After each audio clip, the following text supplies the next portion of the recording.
he'll miss the first 3 games, so there's a spot there for Mitchell Marsh at the top of the order.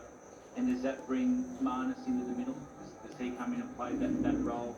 And then Maxwell, do you use him as a sort of an X factor in those middle overs, or they continue using him as a number 7 to close out the game?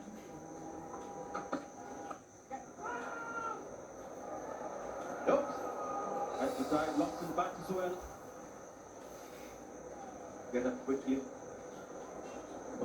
You're wrong there. Every time I see an engine player on the field, start worrying. Where would you go with Labuschagne and Travis Head and all the Maxwell? Yeah, Glenn Maxwell's an interesting one for me. I know we're using the 2015 World Cup in the middle order to be that point of difference to take the spin on, and maybe Maxwell can be that player in those middle overs. Video ni to bana The big one for us is Travis Head. His partnership with David Warner at the top of the order has been outstanding. They've averaged 90 together. They've got a really good understanding. And what Travis has done since March coming into the team, he's averaged 60, strike rate over 100, but he's taken the game on.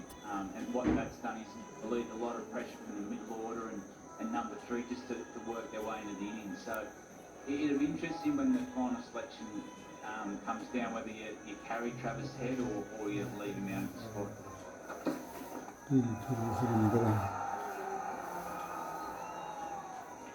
Also, someone like Travis Head, it reminds me of Wilson from Sri Lanka. They hit odd parts of the ground. You can't actually set a field for them thinking that they're going to hit this part.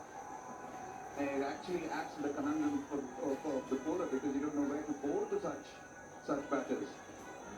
Yeah, one thing with Head, he hits good balls from ball, and they don't go normally down the ground. They might go square just behind pointing. He'll suddenly might walk in the line and play to the leg, but that unorthodox style can be one of the points of difference leading into the World Cup.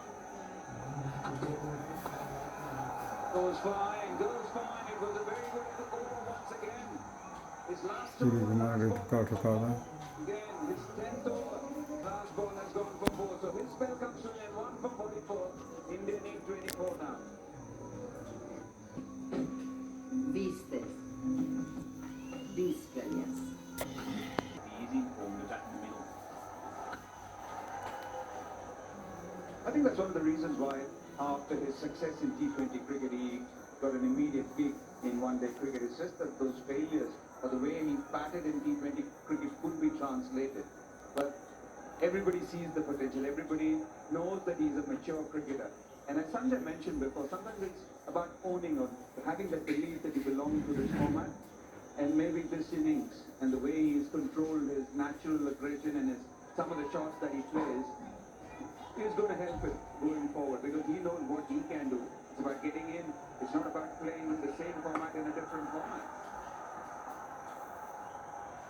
You think also in the World Cup, you look at, say, a Cahill Rahul will come in at 5, but do you think we have to look at it different at this World Cup, especially with the conditions?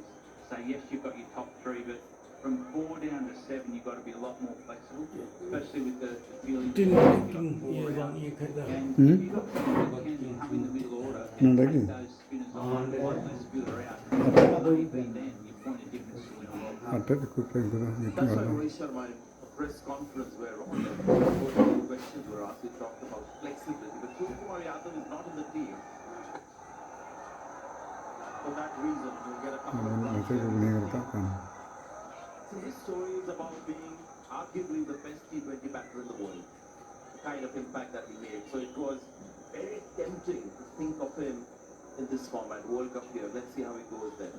But he had that horrendous sort of comeback to one-day cricket. 3 first ball ducks, against Australia. I mean, that can really dent your confidence to the extent that when he came into the IPL after that, first few innings, it was still, the hangover of those ducks was still lingering.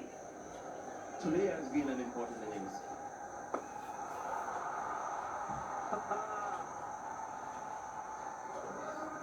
If you were wondering where these shots were, there they are.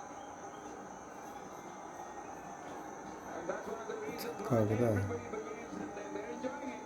I mean, they all know what he can do. And the would do on a big stage with 25 overs left in the innings. That's exactly what happened today. He didn't come in too early. There he is. He's just clapping, but I can sense that satisfaction and the happiness that one of the other more important boxes have got ticked. Because this guy on the big night with 15 left with 5-run win becomes a non-issue. Different kind of innings. Well, not many batsmen in the world will do that. That ball was pitched just back to the length, top of off stump, and it's gone for 6 out of the fine leg. And that's an asset in a World Cup. So someone to bat like that, to be so unorthodox at the end, can manipulate where the field goes, that's an asset to any team. That will take him to 49 as the 46th over comes to an end. 263 for 4. Welcome to the other thing with Surya Kumar Yadav, guys, is that even if he is not coming to bat and the match is getting a little tense or anything might be a tight finish, a lot of fielding captains would be thinking Surya Kumar Yadav to come. And their bowling changes at the time would change because of the lurking threat of Surya Kumar Yadav as to what he does. So he becomes a very important factor, and that's why his clicking and getting some confidence back was huge for India. Sean Abbott to continue. So here's the question. If you are the captain or the coach, do you pick him in the playing 11, starting 11? No, he's not playing in the playing 11 to begin with. But I've got no doubt that he will at some stage. And on kill, he's picked up a single and got one of the most important 50s in his international career. He started one day international, but this one's taken a while. And you can see it's just a huge sense of relief for the Indian team management and the man himself. No, I think I'm finding a spot for him. I think you very rarely get a player that has this skill set that can play 360 around. You talk about A.B. de Villiers when he was at his peak. He was someone where he just couldn't bowl to. He couldn't hit the wide line. He'd have a shot over the backward point. He'd walk across, get into your line. And if he does go into the World Cup in form, I think he's someone that you can go, you know what, I'm going to take the risk. And that's one of the reasons I asked him the question, because Sanjay was just making the point. With him in the shed, if the situation gets tense, the opposition captain is thinking there's still sky to come. And that's why I asked you the question, will you pick him in the starting 11? Yes, it's tempting, but where's the place? Who is the player you would leave out, a battle that you would leave out for the moment? Well, there it is. T20 champion, rediscovering his 50th game. Just been amazing time for India. The World Cup impending. So many important questions have been answered. So many doubts have been cleared. Yes, a place for Surya Kumar Yadav. How do you create that place in the middle?